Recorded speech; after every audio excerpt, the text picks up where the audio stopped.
اللہ تعالیٰ نے ہمیں عبادت کے لیے پیدا کیا، اور عبادت میں ہر طرح کی غلامی اللہ تعالیٰ کی، اپنے آپ کو مکمل خدا کے حوالے کر دینا، اس عمل کو آسان لفظوں میں عبادت کہا جاتا ہے۔ آج ہم اپنے آپ کو اللہ کے حوالے کرنے کے لیے تیار نہیں ہیں، اس کی وجہ سے بے سکونی، پریشانیاں، مشکلات۔ نسوا اللہ فانساہم انفسہم، یہ آیت یاد کر لیں قرآن مجید کی۔ اللہ تعالیٰ فرماتے ہیں کہ یہ لوگ اللہ کو بھول گئے تو اللہ نے ان کو اپنا آپ بھلا دیا۔ آپ نے یہ لفظ سنا ہوگا نا بھائی، اپنا خیال رکھا کرو۔ کہتے ہیں نا آج کل ایک ڈائلاگ ہے، کہیں بھی کوئی رخصت ہو رہا ہو، جا رہا ہو، اپنا خیال رکھیے گا۔ میں اس میں ایک لفظ اضافہ کر دیتا ہوں، اپنے خرچے پہ، کہ آپ اپنا خیال رکھیے گا اپنے خرچے پہ، کیونکہ آج کسی کو مشورہ دو نا تو وہ بعد میں پیسے مانگنے آ جاتا ہے کہ آپ نے کہا تھا اس لیے۔ لیکن جب آپ کسی سے کہتے ہیں اپنا خیال رکھیے گا تو کیوں کہتے ہیں یہ؟ کہ بعض دفعہ انسان خود اپنا خیال نہیں رکھتا، اپنے آپ کو بھول جاتا ہے وہ۔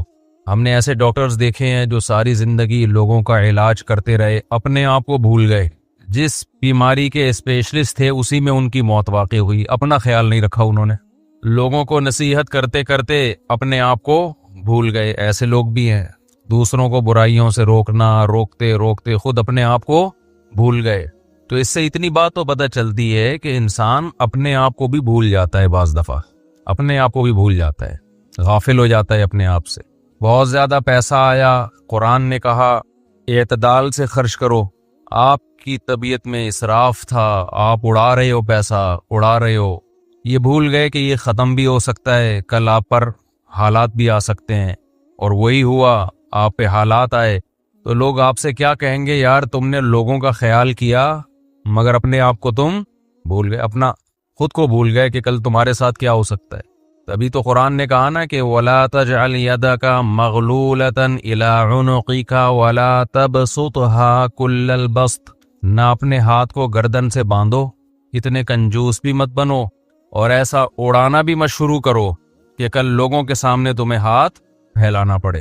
تو یہ انسان کے ساتھ ہوتا ہے کہ وہ دوسروں کا خیال کرتے کرتے یا کسی بھی وجہ سے، بعض دفعہ خیال نہیں کر رہا ویسے ہی، کہ وہ اپنے آپ کو بھول جاتا ہے۔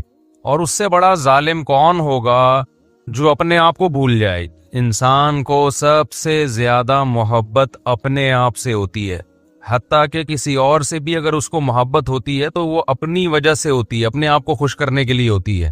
تو انسان جتنا خیر خواہ اپنا ہے، جتنا اپنے آپ سے محبت کرتا ہے، اتنا کسی سے محبت نہیں کرتا۔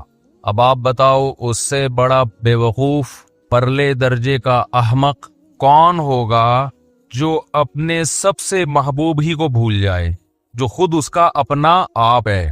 اور یہ عجیب بات ہے، اس زمانے میں لوگ اپنے آپ کو واقعی بھول چکے ہیں۔ آپ کہہ سکتے ہو نہیں جی ہمیں تو سب سے پہلے یاد رہتا ہے کہ میں ہوں۔ جب شادیوں میں کھانا کھلتا ہے تو سب سے زیادہ اسپیڈ اپنے آپ کی ہوتی ہے یا کسی اور کی ہوتی ہے؟ بولو نا کیا ہو گیا بھائی؟ اپنے آپ کی اسپیڈ سب سے، تو اپنے آپ کو تو انسان کیا کرتا ہے؟ یاد رکھا ہوا ہے اس نے۔ تو خوب سمجھ لیں، قرآن میں جو اللہ نے کہا نا کہ لوگ اپنے آپ کو بھول جاتے ہیں، کب بھولتے ہیں وہ میں بتاتا ہوں ابھی۔ تو وہاں بھولنے سے مراد یہ نہیں ہے کہ اپنی خواہشات کو بھول جاتے ہیں، یہ کوئی بھی، یہ تو کتے بلی بھی نہیں بھولتے۔ خواہشات کی غلامی آپ کو اپنا آپ بھلا دیتی ہے۔ آپ خواہشات کی غلامی میں بھول جاتے ہو کہ اس خواہش کو پورا کرنے سے میرا نقصان ہو رہا ہے، تو اپنا آپ تو بھول گئے نا آپ۔ جب شادیوں میں کھانا کھلا اور سب سے زیادہ اسپیڈ آپ کی تھی، اس کا مطلب آپ اپنا نفع بھول گئے کہ اس سے میری عزت جا رہی ہے، یہ اخلاق کے خلاف ہے، اتنا کھانے سے صحت کو کوئی فائدہ، نقصان ہی ہے۔ جب آپ کھا رہے ہوتے ہیں، کھا لیا کھائے جا رہے ہیں، تو آپ اس وقت حقیقت دیکھنے میں تو آپ نے اپنے آپ کو یاد رکھا ہوا ہے، ایک نوالا بھی نہیں چھوڑ رہے آپ، لیکن حقیقت میں آپ اپنے آپ کو بھول گئے ہو۔ کیوں بھول گئے ہو؟ آپ اس کے سائیڈ ایفیکٹ پہ غور ہی نہیں کر رہے کہ یہ جو میں کھا رہا ہوں یہ مجھے قبر کی طرف لے کے جا رہا ہے۔ بات کھانے پہ آئی ہے، دو جملے آپ کی خدمت میں پیش کر کے پھر ہم آگے چلتے ہیں۔ دیکھو ہمارے نا سلام دعا ڈاکٹروں سے بھی ہے، حکیموں سے بھی ہے، علماء سے بھی ہے، ہر طبقے سے ہوتی ہے، اور میڈیکل سائنس میں مجھے ویسے ہی ذاتی دلچسپی ہے۔ اللہ صلی اللہ علیہ وسلم نے ارشاد فرمایا، مسلمان جو توحید پر جس کی موت واقع ہو اللہ نے جہنم کی آگ اس پر حرام کر دی ہے۔ اب اس حدیث کو اگر آپ دیکھو گے تو اس سے تو صاف پتہ چلتا ہے کہ صرف توحید پر موت ہونا کافی ہے، اعمال کی ضرورت بولو بھائی نہیں ہے۔ لیکن جب علماء سے پوچھیں گے تو علماء بتائیں گے نہیں بھائی، اس سے ملتی جلتی دوسری حدیثیں بھی ہیں جس سے پتہ چلتا ہے کہ جو نماز نہیں پڑھتا اس کو یہ عذاب ہوگا، جو روزہ نہیں رکھتا اس کو یہ عذاب ہوگا۔ آپ کو پتہ ہے حضرت ابو ہریرہ رضی اللہ تعالی عنہ ایک مرتبہ وہ جا رہے تھے تو انہوں نے حضرت عمر رضی اللہ تعالی عنہ ان کو ملے، وہ حدیث سناتے جا رہے تھے سب کو، من قال لا الہ الا اللہ دخل الجنہ، جس نے کہا کہ اللہ کے سوا کوئی عبادت کے لائق نہیں وہ جنت میں داخل ہوگا۔ وہ حدیث سنا رہے ہیں سب، حضرت عمر ملے ان کو، حضرت عمر کو بھی انہوں نے حدیث، اور نبی صلی اللہ علیہ وسلم کا جوتا نعلین وہ بطور نعل مبارک بطور دلیل کے بھی کہ میں نے نبی صلی اللہ علیہ وسلم سے یہ حدیث سنی ہے۔ حضرت عمر ملے نا، حضرت عمر رضی اللہ تعالیٰ عنہ کو بھی انہوں نے حدیث سنائی تو حضرت عمر نے ایسے دھکا دیا، فرماتے ہیں فخررت علی استی، میں کولوں کے بر زمین پہ گرا۔ حضرت عمر ایسے غضبناک ہوئے اور ان کو یہ حدیث سنانے سے منع کر دیا۔ کیوں منع کیا؟ کہ لوگ اس پر اعتماد کر لیں گے، لوگ کہیں گے بھائی ہم نے تو سب نے لا الہ الا اللہ پڑھا ہوا ہے، ہم تو سیدھا کہاں جائیں گے؟ جنت میں۔ اس کا مفہوم نہیں سمجھیں گے کہ یہ تو کلمے کی ایک فضیلت بیان کی جا رہی ہے۔ میں صبح فجر کے بعد روزانہ ایک حدیث کی تعلیم کرتا ہوں، آج میں نے 2 حدیثیں چھوڑ دی ہیں۔ ریاض الصالحین کی میں تعلیم کرتا ہوں نا فجر کی نماز کے بعد اپنی مسجد میں، ریاض الصالحین سے آج میں نے جان کر 2 حدیثیں چھوڑی ہیں۔ کیوں چھوڑی ہے؟ میں نے کہا ان کا مفہوم بیان کرنے میں بہت ٹائم لگے گا اور اگر تشریح نہیں کی تو لوگ حدیث کا مطلب غلط سمجھیں گے۔ اب میں سنا دیتا ہوں وہ حدیث آپ کو، کیونکہ میں تھوڑا اس کو ڈیفائن بھی کر سکتا ہوں۔ رسول اللہ صلی اللہ علیہ وسلم نے فرمایا کہ اگر تم لوگ سب گناہ چھوڑ دو، کوئی بھی گناہ نہ کرے، اللہ اس قوم کو ختم کر دے گا۔ اگر دنیا میں سارے مسلمان سب ٹھیک ہو جائیں، سارے لوگ مسلمان ہو جائیں اور سب ٹھیک سب نیک بن جائیں تو اللہ سب کو کیا کر دے گا؟ مار دے گا، اور ایسے لوگ پیدا کرے گا جو گناہ کریں اور پھر اللہ سے توبہ کریں۔ اب میں نے یہ حدیث نہیں سنائی آج، میں نے کہا اس سے گناہوں پر کیا ہوں گے، لوگ جری ہو جائیں گے، کیونکہ اب ایسے ہی گناہ کر رہے ہیں کہ اچھا اللہ کو گناہ اتنے پسند ہیں کہ نیک آدمی کو تو اللہ ویسے ہی مار دیں۔ بھائی اگر اللہ کو گناہ پسند ہوتے تو اللہ گناہگاروں کو جہنم میں ڈالتا ہے؟ بھائی یہ اصل میں توبہ کی فضیلت پر ہے، یہ گناہ چھڑوانے کے لیے ہے، کیونکہ گناہ تو کوئی نہ کوئی کسی نہ کسی درجے میں کر ہی رہا ہوتا ہے نا، تو ان کو تسلی دی جا رہی ہے کہ بھائی توبہ اتنی بڑی نیکی ہے کہ اللہ کو اس زمین پر توبہ والی نیکی بھی چاہیے۔ سمجھ آ رہی ہے بات؟ تو اگر کسی سے گناہ ہو گیا تو مایوس نہ ہو، توبہ کر کے توبہ والی نیکی کا آپشن اس کے پاس ہے، اور یہ نیکی اللہ کو اتنی محبوب ہے کہ دنیا میں اگر یہ نیکی ختم ہو گئی توبہ والی نیکی تو اللہ کو ایسے لوگ پسند ہے ہی نہیں۔ اللہ تو چاہتے ہیں کہ گڑ گڑاؤ میرے سامنے تاکہ مجھے معاف کرنے میں مزہ بھی تو آئے نا۔ رحمت تو جب ہی ظاہر ہوگی جب تمہاری حرکتوں کی وجہ سے جہنم واجب ہو چکی تھی، مگر میں اپنی رحمت سے اس کو معاف کر دوں تو مزہ آتا ہے مجھے معاف کرنے میں۔ وہ معاف کرنے کا مزہ جب آئے گا جب غلطی بھی تو ہو تم سے، غلطی نہیں ہو رہی، سارے نیک نیٹ کلین بولیں گے اللہ ہم تو اتنے اچھے تھے ہمیں تو ایسی جنت میں بھیج۔ کیا خیال ہے بھائی؟ باپ رحم دل ہے، کیا مطلب؟ بیٹے سے غلطیاں ہوتی ہیں اگنور کرتا ہے، تب بیٹا تعریف کرے یار میرا ابا بہت اچھا ہے۔ اگر آپ صبح شام ابا ابا کرتے رہتے ہو، ہر وقت ابا کی خدمت میں، ابا کے پاؤں دبا رہے ہو، ابا کی شلوار استری کر رہے ہو، ابا کی قمیض استری کر رہے ہو، ابا کی پگڑی استری، اگر پگڑی پہنتے ہیں آج کل کے ابا پگڑیاں کہاں پہنتے ہیں، تو پینٹ استری کی آپ نے ابا کی، سارا خیال ہر وقت ابا میرے ابا میرے ابا، تو ابا نے بھی آپ سے ذرا تمیز سے بات کر لی میرا بیٹا بہت اچھا، تو آپ بولے گا بھائی ہم بھی ابا کے ساتھ اتنے اچھے ہیں تو ابا بھی ہمارے ساتھ ظاہر اچھا ہی۔ آج کل کون ابا کے ساتھ اچھا ہوتا ہے؟ تو میں جب اتنا اچھا ہوں تو ابا کا اتنا حق تو بنتا ہے کہ ہمیں بھی ابا اپریشیٹ کرے۔ لیکن آپ نالائق، اور باپ ہر جگہ آپ کے آگے آ کے کھڑا ہوتا ہے، کہہ رہے بھائی نالائق ہے لیکن ہے تو اپنا ہی نا۔ کیا خیال؟ پھر آپ میں اگر غیرت ہوگی تو آپ باپ سے محبت کرو گے، یار ابا نے میری بڑی بڑی غلطیوں کو معاف کیا، آج میں اگر اس اسٹیج پہ پہنچا ہوں تو میری غلطیوں پہ ابا نے پردہ بھی ڈالا ہے، مجھے لوگوں کے سامنے ذلیل بھی نہیں کیا، جب لوگوں کے ساتھ آتا ہوں تو تعریف کرتے ہیں میرا بڑا ہونہار بیٹا ہے، حالانکہ مجھے پتا ہے میں کیسا ہوں۔ ایک وقت آئے گا آپ کا دل ابا کے لیے پگھل جائے گا۔ تو اللہ پتہ ہے کیا چاہتے ہیں بندوں سے؟ اللہ کہتے ہیں یار نماز بھی پڑھو، روزہ بھی رکھو، سب کچھ ہے، لیکن پہلے محبت تو کرو۔ یہ خشک نمازیں نہیں چاہیے اللہ کو، یہ خشک روزے نہیں چاہیے، اللہ کو چاہیے اللہ کی محبت میں دھڑکنے والا دل۔ وہ دل جب ہی دھڑکتا ہے جب انسان سے اگر گناہ ہو جائے اور اسے پتا ہے میرے لیے جہنم کی آگ ہے، گناہ ہے، میرے پاس کوئی آپشن نہیں ہے، اللہ سے گڑ گڑاتا ہے اللہ معاف کر دے معاف کر دے، تو اللہ کو اتنا مزہ آتا ہے کہ بھائی سزا بنتی تھی مگر میں کیا کر رہا ہوں؟ معاف کر رہا ہوں اس کو۔ تو یہ شان جب ہی ظاہر ہوگی جب گناہ بھی تو ہو۔ کیسی پیاری حدیث ہے، رسول اللہ صلی اللہ علیہ وسلم نے فرمایا جب کسی بندے سے گناہ ہوتا ہے تو وہ اللہ کے وہ آتا ہے توبہ کرنے کے لیے، یہ کل پڑھوں گا ریاض الصالحین نا، اگلا کل والا نمبر اس حدیث کا ہے. تو وہ جب آتا ہے اللہ کے سامنے توبہ کرتا ہے کہ اے اللہ مجھ سے گناہ ہو گیا، مجھے معاف کر دے، تو اللہ تعالیٰ فرشتوں سے کہتے ہیں دیکھو اے فرشتوں، اس بندے سے گناہ ہوا، بہت سوں سے گناہ ہوتے ہیں، اس سے بھی ہوا، بہت سے میرے پاس معافی مانگنے نہیں آئے، یہ آیا ہے. کیوں؟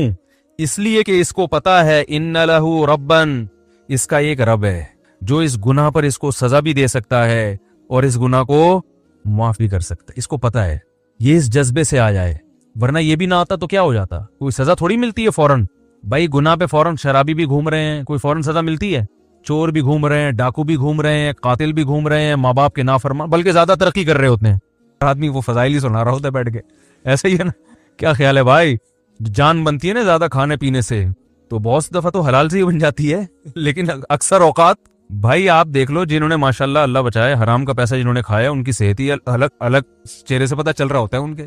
تو کتنے لوگ ہیں، اللہ تعالیٰ فرشتوں سے کتنے لوگ ہیں گناہ ہوتے ہیں، یا تو فوراً سزا مل رہی ہوتی نا، پھر تو سارے آ جاتے، سب کو پتا ہے اب سزا ملنے والی ہے، سب گرفتاریاں دے رہے ہوتے اللہ کے پاس آ کے، اللہ مار دے، اللہ سزا دے دے.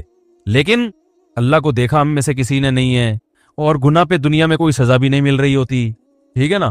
تو اللہ فرماتے ہیں اس کو پتا ہے کہ سزا میرا رب مجھے دے گا، وہ قدرت رکھتا ہے، اور اس سے بڑی بات یہ کہ معاف بھی وہی کر سکتا ہے. جرم اس کا کیا تو معافی بھی کس کے ہاتھ میں ہے؟ اس کے ہاتھ.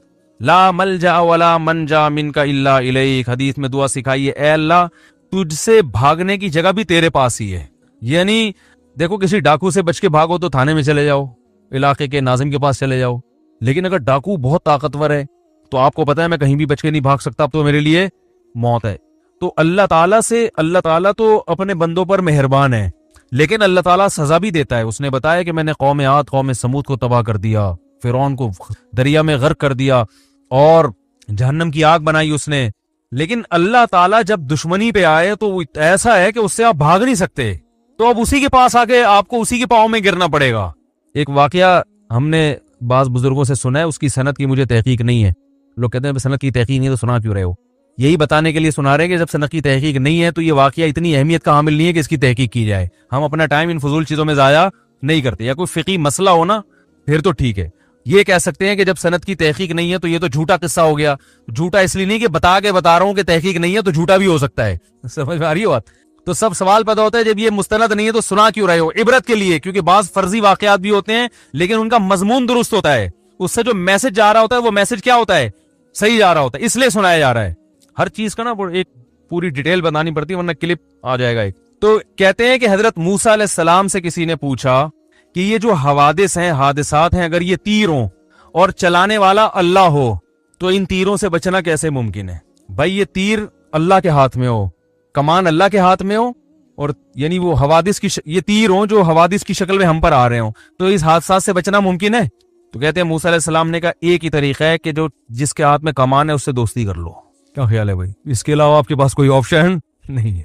جو محلے کا دادا ہوتا ہے نا، یا تو آپ اس سے بڑے دادا بن جاؤ. کیا خیال ہے؟ ایک دفعہ یہاں کوئی محلے کے بڑے دادا تھے، مجھے لوگوں نے کہا اس کے خلاف بیان کریں. میں نے کہا جب میں اس سے بڑا دادا بنوں گا تو اس کے خلاف بیان کروں گا. مجھے جب تک اس محلے میں رہنا ہے تو مجھے بلا وجہ دادا گیری کرنے کی ضرورت. لوگ کہتے ہیں نا حق بات آپ ممبر ڈنکے کی چوٹ پہ بیان کر دو. میں نہیں بیان کرتا بھائی حق بات ڈنکے کی چوٹ پہ. میں پہلے دیکھتا ہوں کہ لوگوں میں اس حق کو برداشت کرنے کا تحمل ہے، ایک بات، بلکہ اس سے پہلے دیکھتا ہوں کہ میں خود بھی اس حق کو برداشت کر سکتا ہوں کہ نہیں کر سکتا. یہ جو ڈنکے کی چوٹ پہ اکثر حق بیان کر رہے ہوتے ہیں نا، تو یہ اکثر لوگ یہ اس قسم کا حق بیان کر رہے ہوتے ہیں کہ ان کے پہلے سے کسی محلے کے دادا سے بڑے تعلقات ہوتے ہیں جن کو انہوں نے بیان بتایا ہوتا ہے میں یہ بولنے والا ہوں، بچا لو گے؟ وہ کہ ہاں بچا لیں گے، تو بول دے. ہمیں تو کوئی ہے ہی نہیں اس طرح کا، ہم تو کسی سے تعلق رکھتے ہی نہیں ہے. ہاں کسی کے خوف سے غلط بیانی کرنا حرام ہے، یعنی آپ کسی محلے کے دادا کے ڈر سے غلط بات اس کے بارے میں بتا دو یا جھوٹی تعریفیں شروع کر دو یا لالچ میں آ کے لوگوں کو غلط گائیڈ کرو، یہ حرام ہے. خاموشی کی شریعت نے اجازت دی ہے، غلط بیانی کی شریعت نے اجازت نہیں دی ہے. غلط بیانی نہیں کرتا، بسا اوقات میں خاموش ہو جاتا ہوں کہ بھائی اس ٹاپک پر بات مت کرو کیونکہ لوگوں میں برداشت نہیں کر پائیں گے یا غلط رخ پہ لے جائیں گے. تو یہ تو مصلحت ہے، یہ تو حکمت ہے، یہ تھوڑی کہ جہاں جاؤ جو چاہے جا کے بول دو. اب مجھے بتاؤ ایک آدمی میں کو زنا کا خوف ہے، شہوت اس میں اتنی بھر گئی، اب وہ کہیں رشتہ لے کے جاتا ہے، لڑکی کے ابا سے کہتا ہے کہ میں نکاح کرنا چاہتا ہوں. کیوں کر رہے ہو؟ بھائی میں شہوت سے میرا دماغ خراب ہو گیا ہے اور مجھے زنا کے بڑے خطرات ہیں اور میں بڑا پریشان ہوں، تو میں اس لیے چاہ رہا ہوں کہ میں آپ کی بچی سے شادی کروں، اور وہ ہے بڑی خوبصورت، تو میرا خیال ہے کہ وہاں میں شادی کروں گا تو میرا دماغ جو ہے نا ادھر ادھر جانے سے بچ جائے گا، وہ دے گا رشتہ؟ دفع ہو یہاں سے، بات و حق ہے اور شریعت میں جائز بھی ہے، لیکن یہ حق بیانی ہے آپ بھی نہیں افورڈ کر سکتے، کوئی بھی نہیں افورڈ کر سکتا۔ بھائی یہ بات آپ کے دل میں ہے، اس کو رکھو، کچھ اور بات کرو اس کے سامنے۔ وہی نکاح سنت ہے، نبی صلی اللہ علیہ وسلم کی ترغیب ہے، اس لیے کرنا چاہ رہا ہوں۔ اس طرح کی باتیں آپ کرو گے تو یہ منافقت نہیں کہلائے گی، یہ مصلحت کہلائے گی۔ ہر بات ہر جگہ کہنے کی نہیں ہوتی۔ ایک صاحب نے ایک شادی کی تو مجھے بتایا کہ میں نے نکاح کا پیغام بھیجا اور ان کو میں نے پہلے بتا دیا کہ میں 4 کروں گا، تو میں نے کہا واقعی آپ کریں گے؟ کہہ رہے میرا ارادہ تو نہیں ہے لیکن میں نے احتیاطاً بتا دیا، نہیں 4 نہیں سوری 2 کروں گا۔ میں تو 4 کی ایک دم دماغ ادھر چلا جاتا ہے ہمارا۔ اس نے کہا کہ میں نے ان کو پہلے بتا دیا، میں ہو سکتا ہے دوسری بھی کروں۔ تو میں نے کہا آپ نے ان کو، آپ کا واقعی ارادہ ہے؟ اگر ارادہ ہو پھر تو چلو ٹھیک ہے۔ کہہ رہے نہیں میرا ارادہ تو نہیں ہے لیکن میں نے احتیاطاً بتا دیا۔ میں نے کہا کیوں؟ کہہ رہے بھائی ہو سکتا ہے میری بیوی وہ جو ہے ایسی نکلے کہ بد اخلاق ہو اور مجھے ضرورت پڑ جائے دوسری شادی کی۔ بھائی عورتیں بد اخلاق بھی نکلتی ہیں، کچھ ایسی ہوتی ہیں جو بانج ہوتی ہیں، اولاد نہیں ہو سکتا ہے شادی کے بعد پتہ چلے بانج ہے۔ میں نے کہا بہت اچھا کیا آپ نے، بڑی زبردست کلیریفیکیشن کر دیا آپ نے۔